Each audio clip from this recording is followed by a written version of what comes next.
रूसी सदर Vladimir Putin Hindustan और रूस की दिहाइयों पुरानी दोस्ती को मजीद मजबूत करने के लिए आज दिल्ली आ रहे हैं। कोरोना बहरान की वजह से पुतिन का हिंदुस्तान का ये दौरा बहुत मुख्तसर यानी सिर्फ चंद घंटों का रखा गया है। इस दौरान दोनों ममालिक के दरमियान पहले 2+2 मुज़ाकरात होंगे, जिसमें दोनों ममालिक के वज़राए दिफा और खारजा मुज़ाकरात करेंगे। इस दौरान दिफा, तिजारत, सरमायाकारी, तवानाई और टेक्नोलॉजी के शोबों में ताउन को मजीद फरोग देने के लिए मुआहिदों पर दस्तखत किए जाएंगे।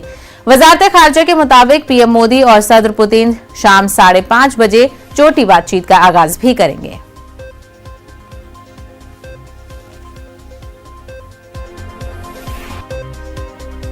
मैं समझता हूं कि पहली बात तो ये कि रशिया भारत का एक बहुत, जिसे कहते हैं, टाइम टेस्टेड फ्रेंड है। हमेशा उसने भारत का साथ दिया और हमारी दोस्ती हमेशा से बढ़ती ही गई है।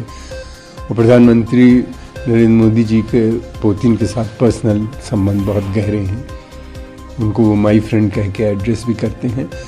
और रशियन प्रेसिडेंट पुतिन का भारत में आना एक बहुत महत्वपूर्ण हो जाता है। इस तरह से हमारा उनसे डिफेंस कोऑपरेशन बहुत पुराना है। फिर उसके अलावा ये है कि वक्त के साथ साथ बदलता भी रहा है। नई चीज़ें, नई एक्विजिशंस हम लोग करते रहे हैं।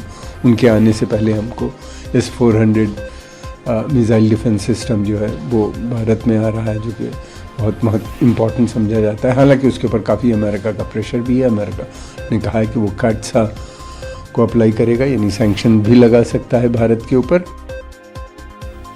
तो इसी मामले पर मजीद बातचीत